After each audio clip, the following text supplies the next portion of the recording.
Entrepreneur Café, le podcast des entrepreneurs de l'industrie.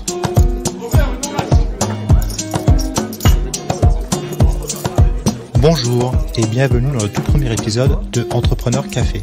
Moi, c'est Xavier Riquier, je suis un des créateurs du podcast et pour commencer cette saison, je suis très heureux de vous présenter Khalil Chouk, dirigeant et repreneur de la PME JM Concept, fabricant de conditionneurs de signaux pour l'industrie, qui équipe des installations dans le monde entier, de la plus grande station d'épuration du monde à Abu Dhabi, jusqu'au plus grand barrage de la planète, les Trois Gorges en Chine.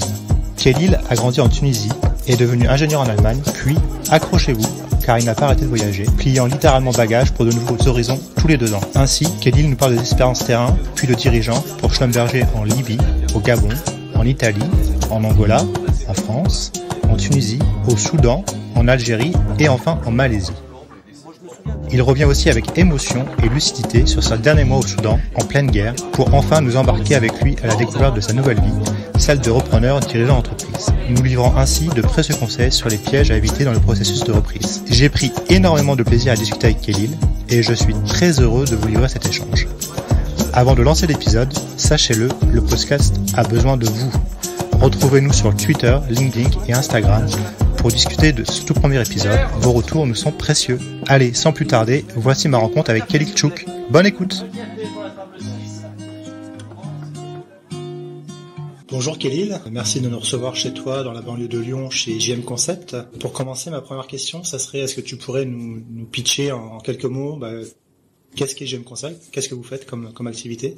Bienvenue chez nous, Xavier. JM Concept est une petite entreprise, ce qu'on appelle PME ou PMI industrielle, donc qui fabrique des conditionneurs de signaux pour l'industrie. Alors c'est quoi un conditionneur de signal? C'est tout simplement, on prend un signal qui vient d'un capteur lambda qu'on connecte vers un ordinateur, un système de contrôle, un PLC, qui sont des automates programmables pour gérer une fonction. C'est-à-dire, on fait le lien entre le capteur et l'actionneur qui va gérer ce processus. Un exemple, on va connecter par exemple des capteurs d'extensiomètre qui vont mesurer le déplacement d'une faille sur un barrage, par exemple. Et ce déplacement-là va être communiqué de façon constante au tour de contrôle, au contrôle, etc. JM Concept donc fabrique ces conditionneurs de signaux. On a quelques références intéressantes parce qu'on est installé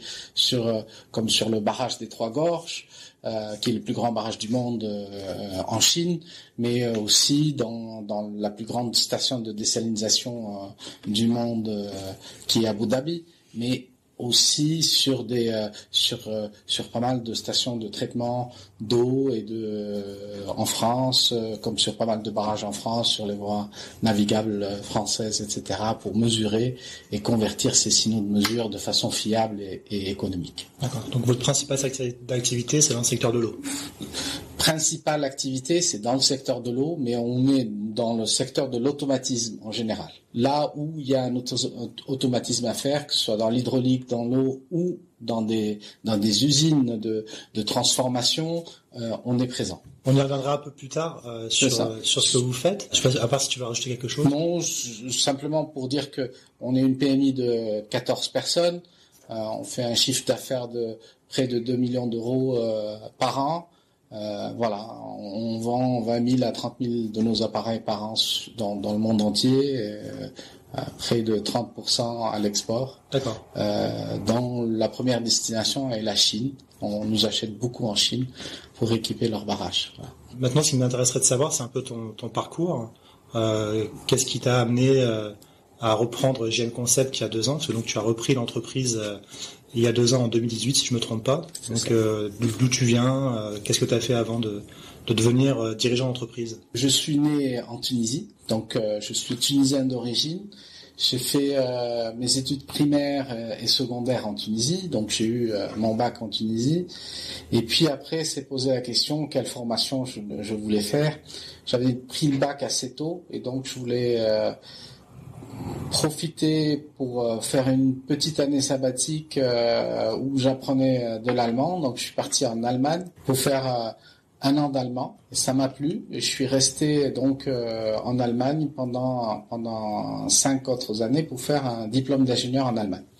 Dans quel secteur d'ingénieur? Est-ce qu'il y avait un secteur spécifique? Tout à fait. C'est un ingénieur électrotechnique. Donc j'étais dans la ville de Siemens. Donc je voulais faire de l'électronique. Une petite anecdote, c'est que lorsque je voulais faire des études d'informatique avant, mon père me disait à l'époque en 87 que pour ce qui était des jobs d'informatique, ça saturait déjà, il n'y avait plus besoin, tous les ordinateurs toutes les administrations étaient équipées d'ordinateurs.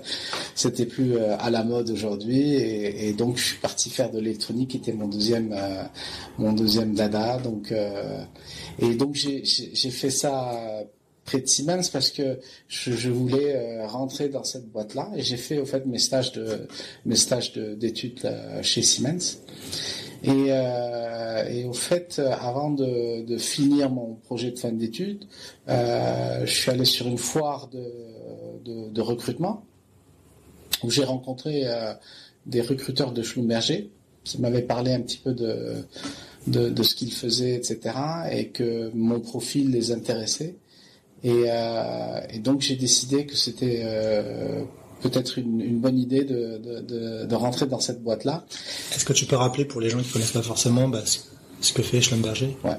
Schlumberger, c'est une compagnie française d'origine qui est cotée aux US, mais qui est la première boîte de services pétroliers dans le monde. On connaît beaucoup la deuxième boîte qui est Halliburton, qui est très américaine, mais qui fait 3 fois moins de grandeur par rapport. Schlumberger aujourd'hui, c'est un petit peu en termes de grandeur, ça fait tout le secteur des services pétroliers qui sont en deuxième, troisième position. Si on additionne tout ça, on retrouve plus ou moins la grandeur de Schlumberger. C'est eux qui, au fait, ont inventé ce qu'on appelle les mesures de puits. Et c'est sur cette base-là qu'ils sont rapidement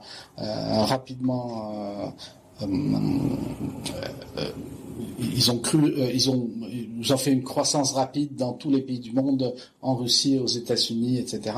Mais c'est 2 ingénieurs français qui ont inventé le procédé et ont fait la fortune de Schlumberger en soi. Finalement, tu t'es retrouvé premier travail chez eux, finalement. Oui. Et au fait, le truc le plus intéressant, c'est que j'avais fait un projet de fin d'études à Grenoble avec le CNRS sur ce qu'on appelle le test de microprocesseurs. Parce qu'à l'époque, Schlumberger avait une unité de test de microprocesseurs, et je me disais, en faisant un projet de fin d'études qui est rapproché, j'aurais une.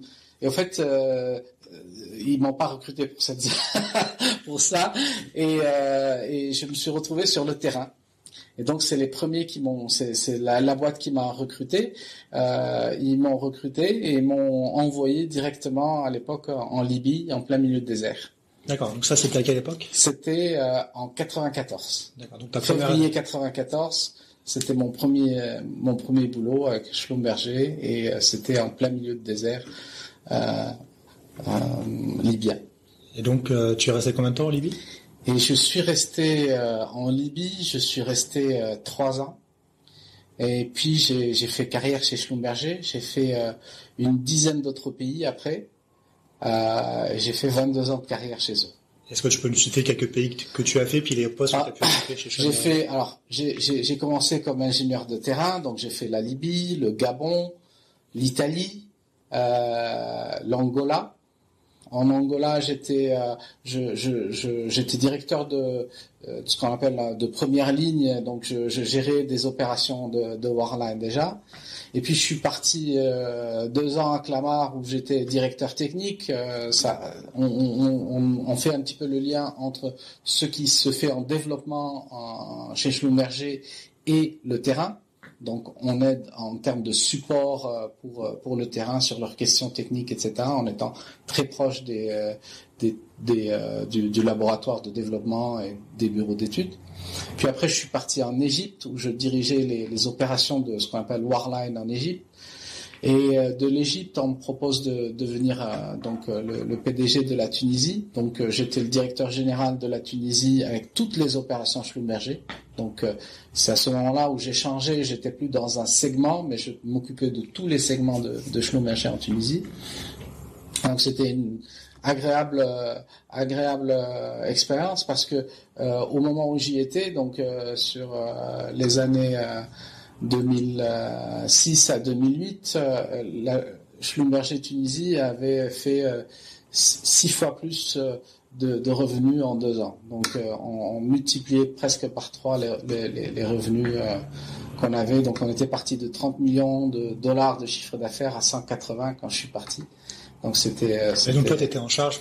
J'étais en charge de gérer cette croissance-là, une croissance que j'avais prédit et qui a été.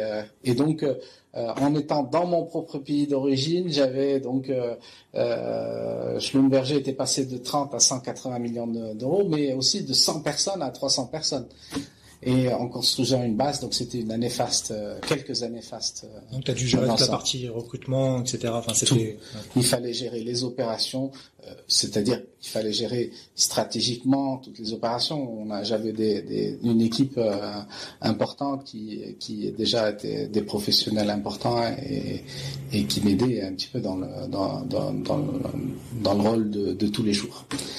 Le point que faisait Schlumberger à l'époque, c'était de donner une chance aux jeunes, parce que j'avais une trentaine d'années, un peu plus d'une trentaine d'années, donner une chance aux jeunes de prendre des positions de management importants. Le fait que j'étais dans mon propre pays aussi ouvrait quelques possibilités supplémentaires avec les autorités, c'était beaucoup plus facile de comprendre la culture, etc. Mais c'est pas vraiment le Qu'est-ce qu'il t'avait mis là-bas pour ça aussi? C'est le management de Schlumberger qui avait décidé de me bouger là-bas. Voilà. Donc je fais 2 ans, mais c'est un petit peu comme ça chez Schlumberger. Tous les 2 ans, on passe sur une évolution, et l'évolution est faite pour que la personne devienne comment dirais-je, pour qu'elle ait un petit peu de connaissances partout et qu'elle soit capable de gérer un peu plus haut. Donc au fait, après la Tunisie, donc les 2 ans que j'ai passé, 2 ans et quelques, 2 ans et demi que j'ai passé en Tunisie, on m'envoie comme directeur des ressources humaines en Libye. Ah, donc retour en Libye. Retour en Libye, où j'ai passé 2 ans, où je gérais à peu près 2000 personnes, et dans une fonction. Où avant je gérais soit des opérations, soit des hommes. Maintenant je gérais une fonction et donc un support personnel et HR, etc. Et c'est une fonction que tout le monde croit, du moins l'idée que j'avais que c'était facile, que c'était pas vraiment quelque chose de compliqué, mais c'est une fonction très difficile.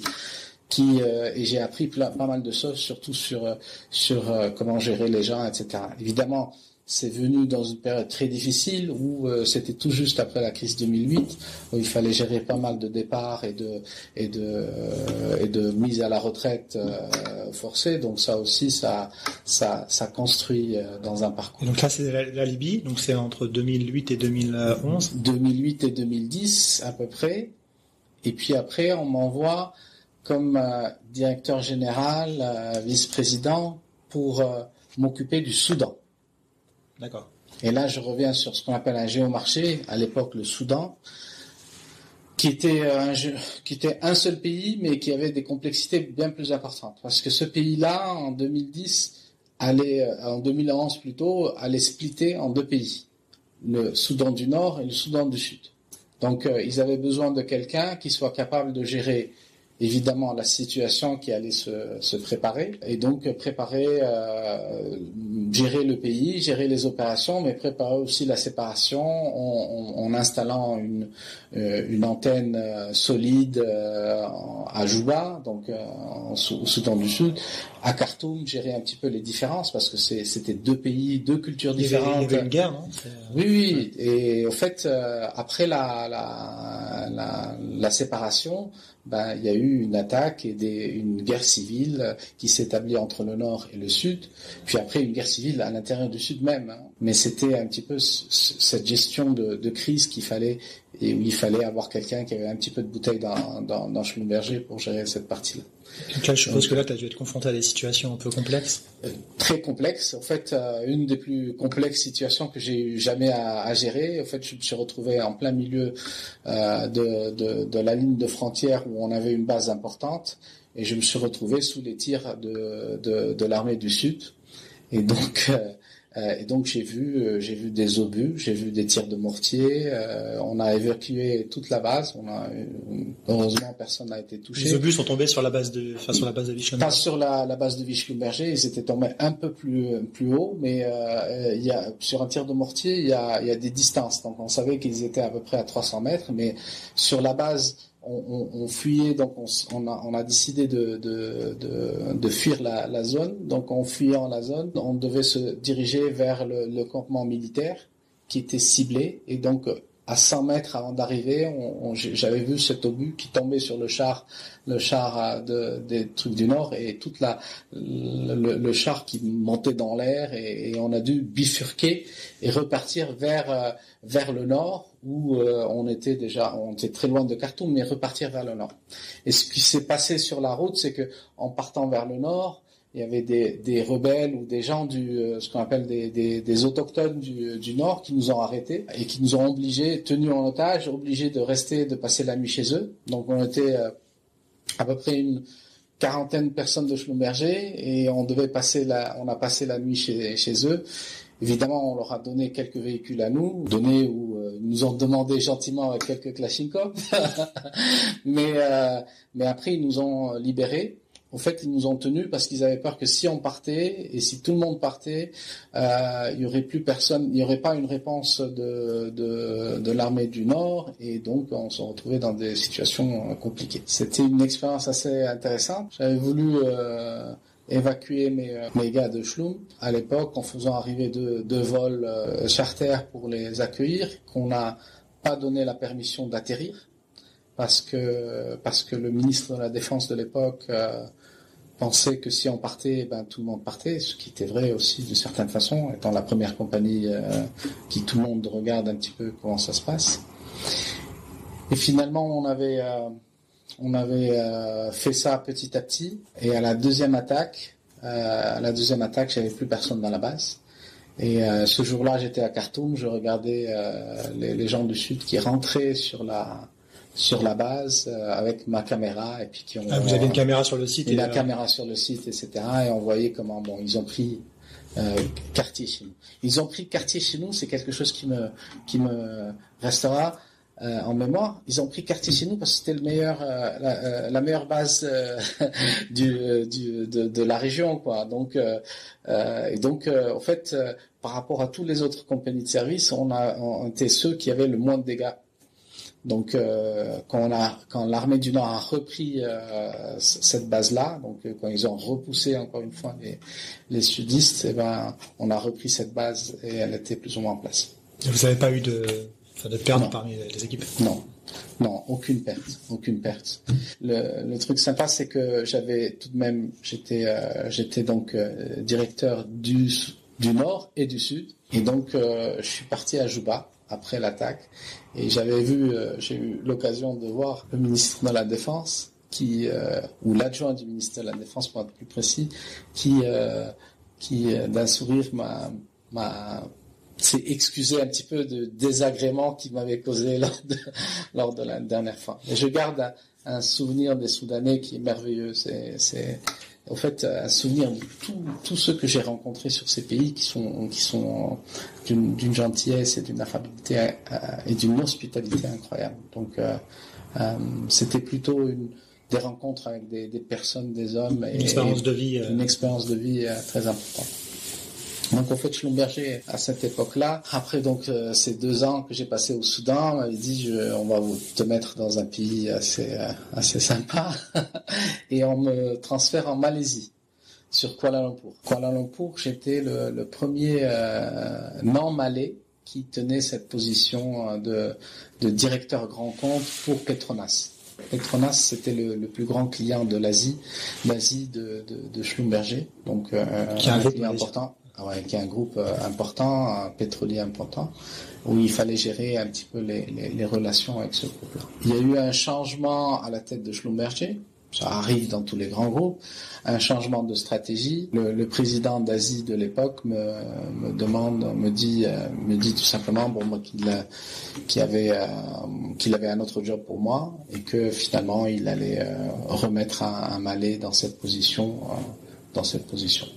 En fait, c'est à ce moment-là que j'ai commencé à me rendre compte vraiment que finalement, dans un grand groupe, il n'y a pas vraiment il y a un besoin à utiliser les personnes ici ou là, et que mon envie de rester dans ce groupe-là et quitter à l'époque, après avoir passé toutes ces années un petit peu dans des pays difficiles, c'était de rester un peu plus à Kuala Lumpur, de s'installer un peu plus. Et finalement, voilà, on doit être un bon soldat et ne pas faire le cas. Donc j'avais à l'époque refusé le poste. Parce qu'il faut dire que du coup, pour chacune de ces expériences à l'étranger, tu allais avec ta famille. Oui, tout à fait. Ouais, je bougeais avec ma famille. En fait, ma fille est née à Kuala Lumpur. Et donc, il fallait déménager encore une fois, et ça me déplaisait, tout simplement. C'est à ce moment-là que j'ai commencé à former l'idée de faire quelque chose par moi-même, de chercher quelque chose comme entrepreneur. C'est une vieille idée, mais on n'a jamais vraiment le courage de le faire ou d'y penser, hein, mais voilà, j'y pensais. Et donc j'ai demandé à Schlumberger, je me dis que voilà, sachant que Schlumberger faisait des acquisitions à droite et à gauche dans plusieurs pays, etc., que j'étais intéressé à gérer une de leurs acquisitions. Et là, on a quelle époque? On est en 2013-2014. Et tu avais quel âge? 2014, j'avais 46 ans. Okay. Donc midlife crisis, hein, c'est un petit peu ça. Et donc j'ai demandé que je voulais une boîte ou une JV, quelque chose, une petite boîte. Au début, évidemment, ça a été un refus. Donc non, on ne croit pas avoir. Et puis j'avais rempli mes papiers de départ et tout ça. Et une journée avant la fin, donc de ce départ-là, on me dit, on a une JV en Algérie. Est-ce que ça t'intéresserait de la gérer? Et évidemment, j'ai dit oui. Et donc, je me retrouve à Alger. Et en 2014. Donc, en 2014 à Alger. Et c'est une JV entre une filiale de la Sonatrach et Schlumberger, où Schlumberger avait 51% d'actions. Sonatrach est la compagnie pétrolière nationale. Voilà. Tout à fait. Et cette filiale de la Sonatrach avait 49% de cette JV qui était entre Schlumberger. Et cette JV a été créée il y a 8 ans pour pour plusieurs projets bien spécifiques. Elle n'a jamais fonctionné comme il faut. Alors cette boîte faisait du forage pétrolier, et cette boîte perdait de l'argent d'année en année. Donc c'était pas un cadeau en soi, mais voilà, c'était une opportunité de bien faire. Et au fait, la première année, je suis arrivé à sortir des résultats positifs. La deuxième année, à sortir des résultats encore plus positifs. Donc c'était fin 2015. Et en 2016, je me retrouve à négocier des prix beaucoup plus bas parce que la crise perdurait dans le domaine pétrolier, et donc à montrer des résultats qui allaient devenir pas aussi bons que ça. Et donc je suis parti avec Schlumberger. Donc c'était la fin de cette aventure de 22 ans avec Schlumberger. Donc tu es parti de chez Schlumberger avant de reprendre Jeune Concept. C'est ça. Alors je suis parti de Schlumberger, mais je suis parti avec pas mal de certitudes. Avec Schlumberger, le fait de passer d'un pays à l'autre tous les 2 ans à peu près, donc j'ai occupé une dizaine de postes chez Schlumberger. Ça permet aussi de s'adapter très rapidement à la culture du pays, s'adapter très rapidement au personnel, aux personnes, au business lui-même qui est différent. Donc ça, j'étais sûr que si je reprenais une boîte, c'est un petit peu ça l'idée de la reprise, si je reprenais une boîte, je saurais m'adapter rapidement aux problématiques de cette boîte-là. Et puis le fait d'avoir géré une boîte avec Schlumberger qui perdait de l'argent, qu'il fallait gérer d'une autre façon et qui s'est remise à être positive, ça m'a donné encore cette certitude que je pourrais trouver une boîte et même si je comprenais pas tous les aspects techniques du métier lui-même, j'ai jamais été foreur et je me suis occupé de lignes de forage. C'est un petit peu comme ça que ça s'est passé. Donc c'est cette expérience qui m'a consolidé dans mon idée de reprise. Donc là, en 2016, tu quittes Schlumberger. Je quitte Schlumberger en avril 2016 et comme à ce moment-là, j'avais mis quelques fonds de côté, donc que j'avais épargné sur les 22 ans. Et je me disais, je voulais une nouvelle aventure, mais différente de ce que je vivais avant. Avant, je vivais tous les 2 ans en faisant bouger ma famille de partout. Et donc, je voulais une aventure où je m'installais quelque part. Et donc, le choix de la France s'est fait un petit peu dans un choix réfléchi.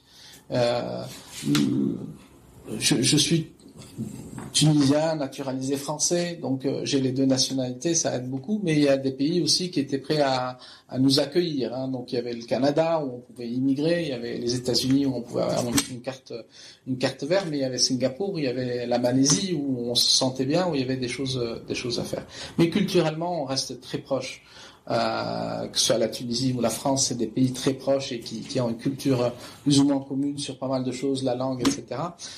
Et donc rapidement, je me suis décidé de m'installer en France, pas m'installer directement puisque mon épouse travaillait encore en Algérie et on s'est dit on va rester un petit peu pour voir comment les choses se développent avant de faire le saut et d'aller soit en France ou en Tunisie. Et donc avant même de lancer quoi que ce soit, j'ai vu qu'il y avait une petite formation avec un site de fusion-acquisition qui s'appelle FUSAC sur le net, une petite formation qui est très intéressante et qui est comment devenir repreneur en 3 jours. Donc, au fait, ça donne une vue globale sur ce qu'il faut pour reprendre une boîte. Et ce reste une formation de 3 jours. Il y a d'autres boîtes qui font des formations plus longues, mais ces 3 jours-là, ça permet d'avoir une idée de où s'approcher et comment faire les choses. Avril, je pars. Juin, je fais la formation. Et septembre, en fait, je contacte la chambre de commerce, une des chambres de commerce, en particulier celle de Saint-Étienne que j'ai contactée. J'ai regardé un petit peu sur toute la région, hein, PACA et Paris et Île-de-France et Rhône-Alpes, un petit peu tout ce qui est toutes les chambres de commerce et la chambre de commerce de Saint-Étienne nous avait proposé une boîte à racheter qui faisait de ce qu'on appelle de la mécanique de précision. Donc t'es septembre, donc tu contactes la chambre de commerce de Saint-Étienne en leur disant que tu souhaiterais reprendre une entreprise et eux te proposent des profils. Tout à fait. D'accord. Ils te proposent des profils, des gens qui sont prêts à céder leur boîte. Et ils nous avaient proposé cette boîte de mécanique de précision. Quand tu dis nous, c'est parce que... Alors, quand je dis nous, c'est au fait, c'est parce qu'en même temps que je négociais mon départ de Schlumberger, mon frère qui était le PDG de Siemens au Maroc négociait son départ. Et donc fin août, je me retrouve avec mon frère. Et au fait aussi, en même temps, c'était une crise, mon beau-frère de Maersk, donc se retrouvent tous les 3 en août sur la plage, 3 chômeurs qui cherchent un petit peu à se reconvertir. Donc que ce soit pour les 3, que ce soit pour moi, pour mon frère et pour mon beau-frère, on ne voulait plus reprendre un costume cravate et faire un petit peu de grosse boîte. On avait déjà donné et appris plein de choses, mais voilà, le temps était passé de retrouver, donc on voulait aller vers l'entrepreneuriat tous les 3. Et on est parti sur 3 idées différentes. Mon beau-frère s'est installé au Canada parce que pour faire du commerce. Mon frère voulait faire des startups. ou créer une start-up ou ou participer avec d'autres sur une start-up. Et moi, je voulais reprendre. Et quand j'ai trouvé cette boîte de mécanique industrielle, mon frère qui est ingénieur, j'ai demandé de m'accompagner. Et c'est un petit peu comme ça qu'il se retrouvait dans le jeu de la reprise. Et c'est pour ça que à partir de 2016, au fait, je me retrouve avec mon frère en train de regarder, d'éplucher des comptes de bilan, etc., de boîtes à reprendre. Donc là, vous étiez que tous les deux, vous n'étiez pas accompagnés par une structure. Non, voilà, on n'était que deux. On travaillait sur cette boîte-là. Puis évidemment, on est allé sur quelques foires, la foire de l'entrepreneuriat à Paris, où on a rencontré d'autres boîtes qui à l'époque nous avaient dit attention, si vous travaillez sur une seule boîte, ça risque de ne pas marcher. Il y a plein de choses qui se passent et il vaut mieux travailler sur plusieurs dossiers en même temps. Un conseil qu'on n'a pas suivi. Et donc après 1 an et demi, parce qu'il nous fallait, comme mon frère travaillait plutôt en Allemagne, aux États-Unis et au Maroc, donc on n'avait pas de contact bancaire en France. Et au fait, il en avait un.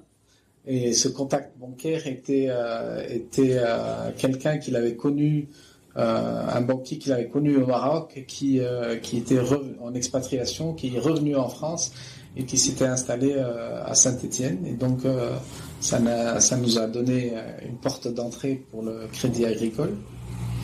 Et après, on a dû regarder toutes les banques pour mettre cette somme qu'il fallait pour acheter cette boîte. 1 an et demi après, quand on a eu tous les financements, quand on a bouclé, les cédants, à la dernière minute, 2 jours avant la signature, ont retiré leur boîte de la vente. Et donc la vente ne s'est pas faite. Donc vous avez passé 1 an et demi de faire ce qu'on appelle la due diligence, de déplucher les comptes, voilà, de parler avec de dépenser de l'argent en voyage, en visite, en truc, et finalement qui n'a pas abouti. Et est-ce que vous savez les raisons? Est-ce que ils vous ont expliqué pourquoi ou c'est... Non, ils expliquent pas pourquoi.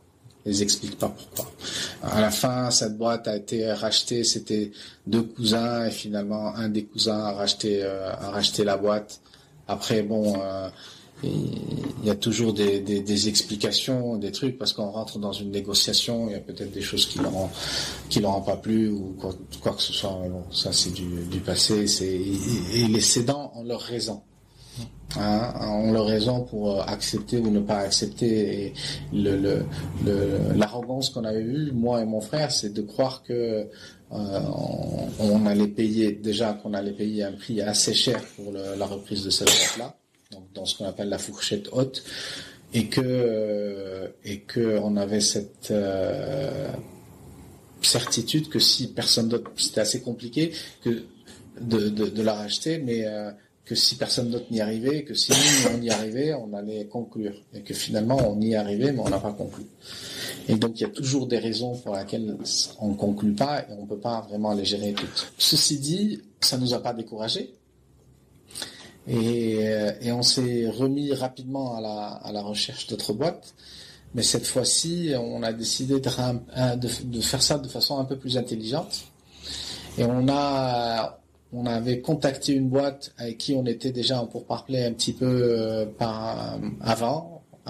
parce qu'on croyait qu'on allait aboutir, que finalement on n'aurait pas besoin d'eux.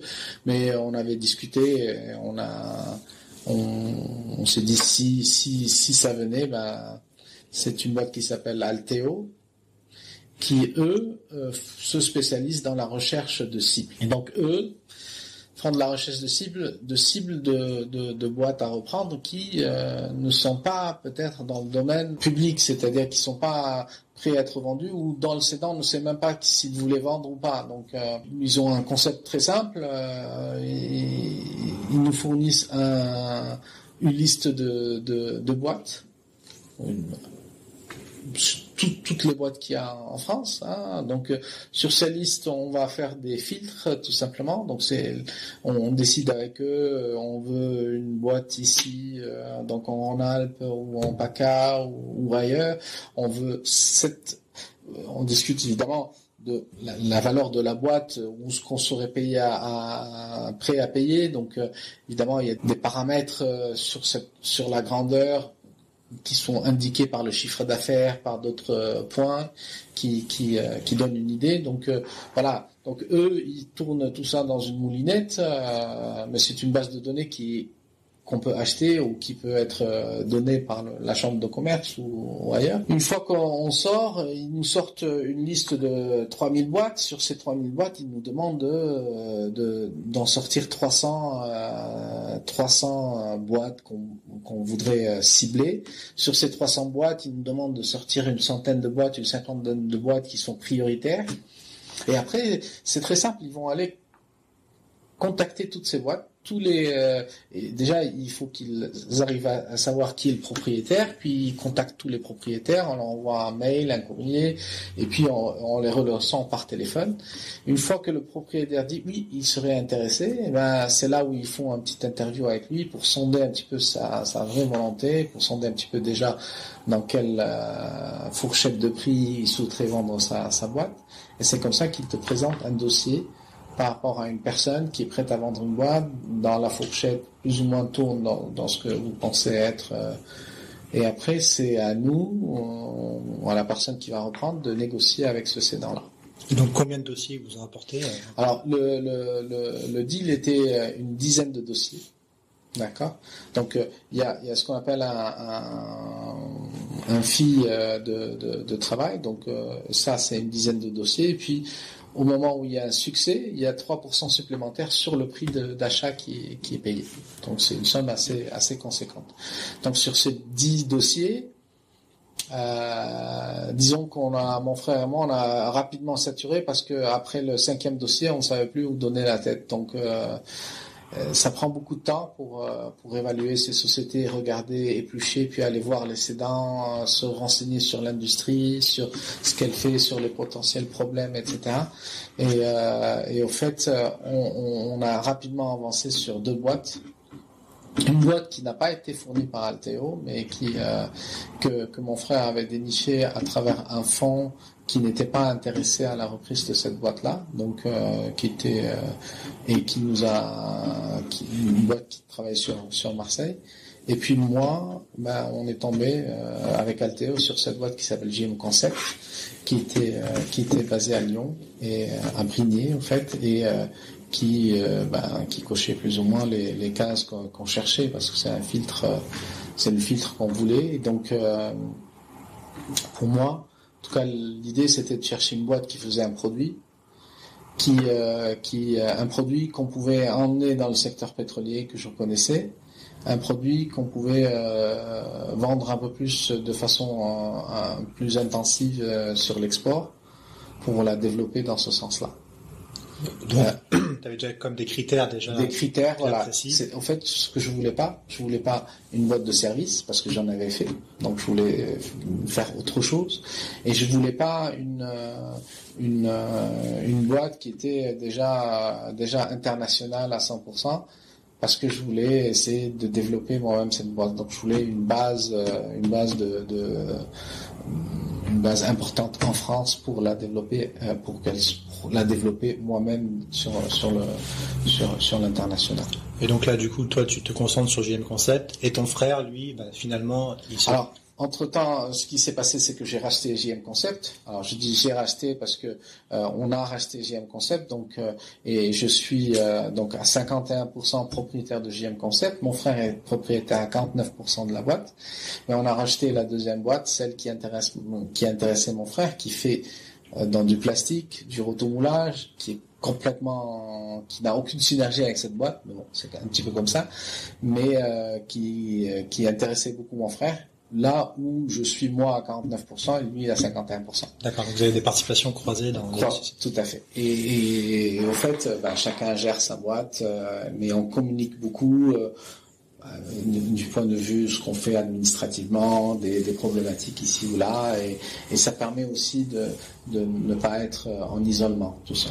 Et donc maintenant, à partir du moment où Alteo t'as remis le dossier JM Concept, combien de temps ça a pris entre le moment où ils t'ont remis le dossier, où tu l'as validé, les discussions avec les propriétaires de JM Concept de l'époque et la cession définitive? Le dossier m'a été remis, le premier contact avec le cédant, c'était en avril 2018, Et la vente s'est faite en novembre 2018. Et donc ça a pris à peu près 9 mois pour conclure la vente, ce qui est assez rapide. Normalement, c'est 12 mois. Simplement, on a eu cette chance que la banque et le Crédit Agricole de Saint-Étienne, donc Loire-Haute-Loire, nous avait accompagnés sur la première reprise qui s'est pas faite et donc qui était prêt à rentrer avec nous sur cette affaire-là. Et la banque du Cédan, qui elle aussi était intéressée à rentrer dans cette affaire et qui finalement s'est fait avec la banque du Cédan, qui est le Crédit Lyonnais, et avec la banque qui était avec nous dès le départ sur Saint-Étienne, le Crédit Agricole Loire-Haute-Loire. Et donc, du coup, de ton expérience, quels seraient les principaux pièges à éviter quand on veut reprendre une société? Est-ce qu'il y a des erreurs basiques à ne pas commettre avec le recul? Avec le recul, il faut pas croire que si on tombe sur un dossier qui va aller jusqu'au bout. Donc, il faut toujours travailler sur plusieurs dossiers en même temps. Même si on a une préférence pour une boîte, il vaut mieux travailler sur plusieurs dossiers en même temps pour s'assurer que si vraiment le projet A ne va pas au bout, on tombe sur un deuxième projet. Ça c'est très important. Après, je pense par exemple à comment évaluer le juste prix de la société. C'est forcément subjectif. Est-ce qu'il y a des erreurs? Alors le juste prix d'une société, c'est très difficile à l'évaluer évidemment parce que le cédant va avoir une opinion là-dessus et nous on va avoir une autre opinion là-dessus. L'arbitre vont être les banques. Après, ça dépend des disponibilités des fonds propres que vous allez amener qui vont jouer dans cette balance-là. Les banques, d'une façon simplifiée, en un critère, ils vont vous prêter de l'argent pour racheter cette boîte, ce qu'on appelle un prêt LBO, donc du leverage buyout. C'est un mot anglais, mais c'est un petit peu les reprises se font comme ça. Donc, ils vont vous prêter un montant. Ce montant est prêté sur 7 ans. Et ils veulent avoir la certitude que vous allez les rembourser sur 7 ans. Et donc, au fait, ils vont éplucher aussi les comptes des 3 dernières années du cédant. Et ils vont s'assurer que si dans des scénarios qui vont dessiner eux-mêmes, un scénario où il n'y a pas de croissance du tout, un scénario de la croissance, etc., que sur le scénario le plus négatif, même avec une baisse, disons, de 6% ou un truc comme ça, ils arrivent à se faire rembourser. C'est là où je dis, ça va être...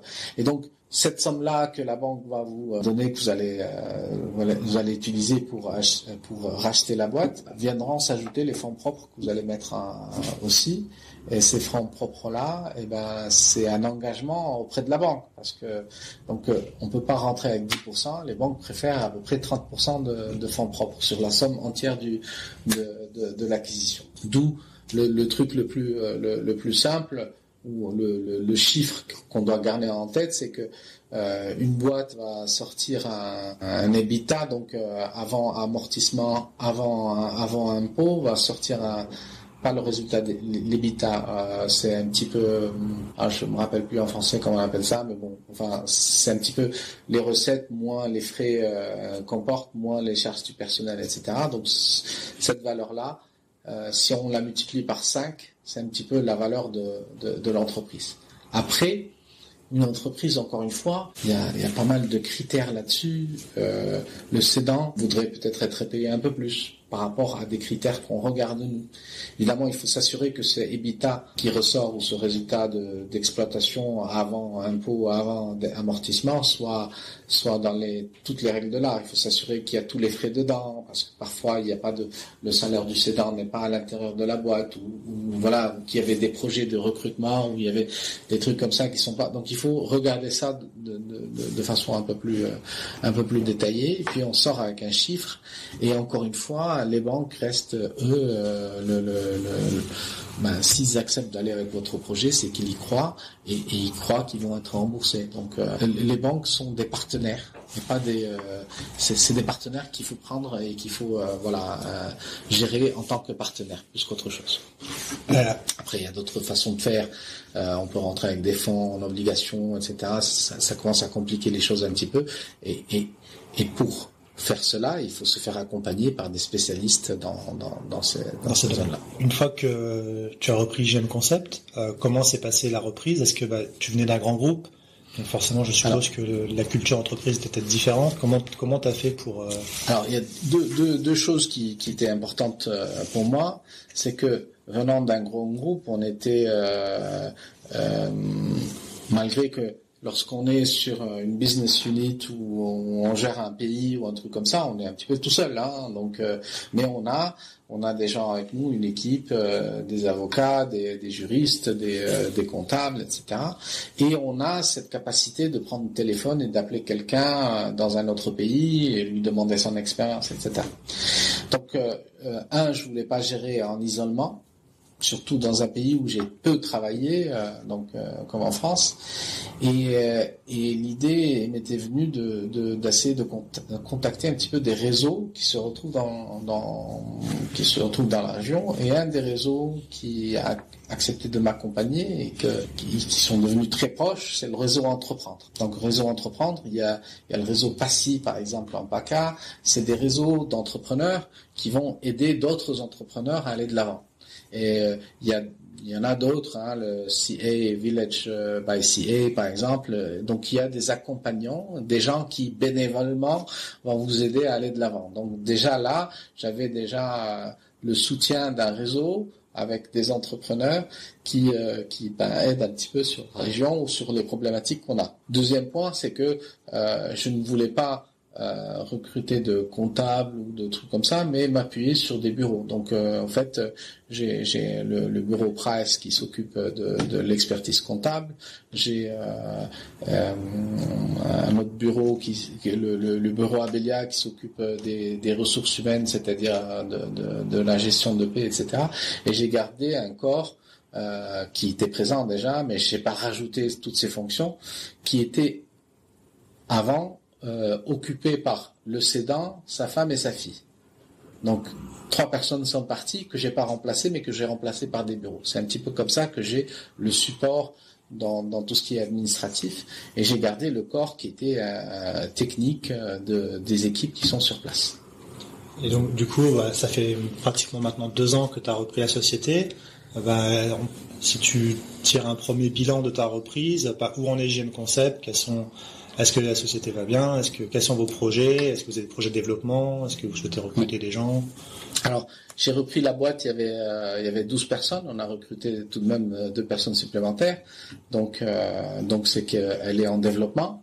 Il y a des points positifs, c'est que la première année, on a fait un chiffre d'affaires plus ou moins égal à l'année d'avant. Donc, malgré quelques problématiques ici ou là, et entre-temps, on s'est assis avec toute l'équipe et on a construit un petit peu la façon d'aller de l'avant. Là, en septembre, on sort avec un nouveau produit, donc qui a pris 1 an et demi, même avant même, qui était en développement avant même que j'arrive, et qui a pris encore 1 an et demi de supplémentaire de développement. Donc on va sortir ce produit, et qui va être une fer de lance pour une nouvelle gamme de produits. Et donc voilà, la société est saine, elle se développe. Le Covid évidemment nous a pas trop aidé, mais on s'en sort pas mal. On avait bien débuté l'année, et puis on a réussi à lisser ces semaines de Covid malgré la chute.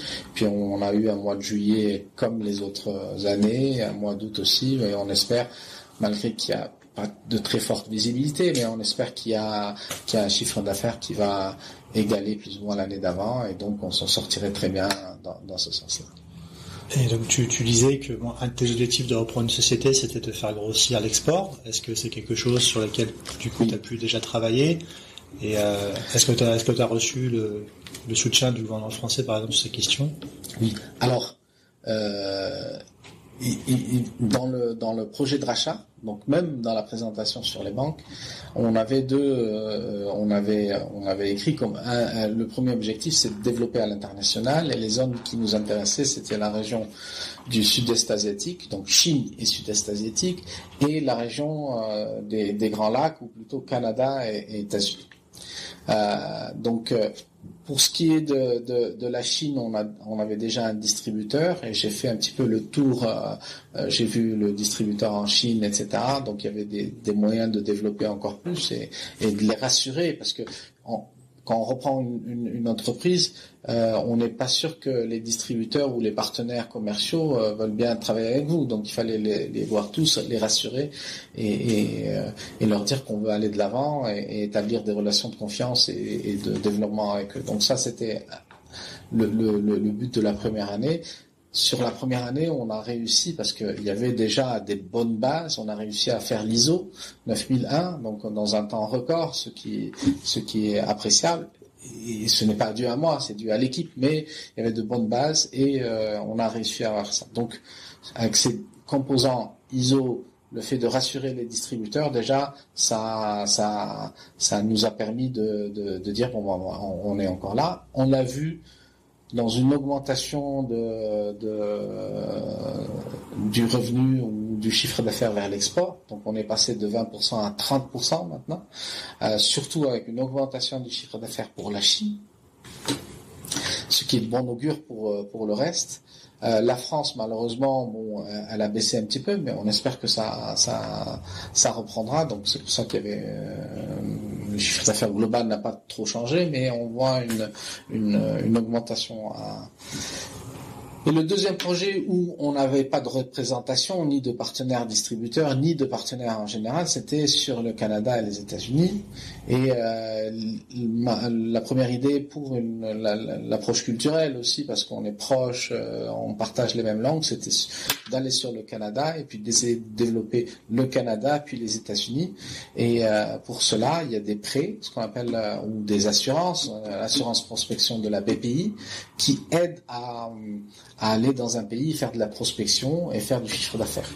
On rembourse après l'assurance par le chiffre d'affaires qu'on fait après un certain nombre d'années. Donc on nous fait avancer nos dépenses et on ne rembourse qu'à partir de la 4e année quand le truc s'est mis en marche. La problématique du Covid a fait que malheureusement depuis janvier, ma dernière visite au Canada, on a dû mettre un petit peu, on n'a pas pu faire grand chose parce qu'on n'a pas le contact, on n'arrive pas à aller voir les clients et les potentiels distributeurs, mais la BPI devrait m'accorder ce qu'on appelle une année de franchise supplémentaire pour pouvoir continuer après. Donc voilà, on va je vais reprendre mon bâton de pèlerin et aller un petit peu vers ces compagnies canadiennes et américaines et essayer de pousser un petit peu vers l'export un produit qui se vend très bien en France et qui se vend très bien en Chine et qui a aucune raison pour laquelle il ne se vendrait pas bien au Canada ou aux États-Unis. Un produit qui, je le rappelle, est conçu, fabriqué ici à Brigné, donc entièrement français. On dirait un produit magnifique, un produit qui techniquement tient très bien la route. En fait, nos clients, la première des choses qu'ils ont à l'esprit quand on leur demande un petit peu de GM Concept, c'est la solidité, la fiabilité de ces produits-là. Vous n'êtes pas dans le plus grand barrage au monde en Chine pour rien. Pour rien aussi, voilà, tout à fait. On arrive à la fin de l'entretien. La dernière question que j'aimerais te poser, c'est si tu avais un conseil à quelqu'un qui aurait envie de reprendre une société, par où il pourrait commencer. Alors je dirais, pour quelqu'un qui voudrait reprendre une société, je conseillerais fortement de prendre une formation avant et de se faire accompagner. Ça reste tout de même un métier, des gens qui sont rompus à toutes les problématiques qu'il faut contacter et aller de l'avant avec eux. L'exemple que je vous ai donné, FUSA qui fait une formation de 3 jours, mais Alteo, la boîte qu'on a utilisée pour retrouver ces boîtes, fait une formation d'une 15aine de jours pour vraiment couvrir tous ces aspects-là. Et puis il faut savoir quelque chose, c'est un parcours qui va prendre 1, 2, 3 ans. Il nous a fallu depuis avril où où je suis parti de Schlumberger jusqu'à novembre 2018, c'est à peu près 2 ans et demi. Donc c'est 2 ans et demi sans revenu. Donc il faut se préparer à ça aussi. et il faut avoir la passion pour ce qu'on veut faire ou ce qu'on veut avancer de l'avant. Merci beaucoup, Khalil, pour ton temps. Merci. Merci à toi, Xavier, et puis j'espère que je pourrai aider d'autres à aller dans l'entrepreneuriat. Voilà. Merci.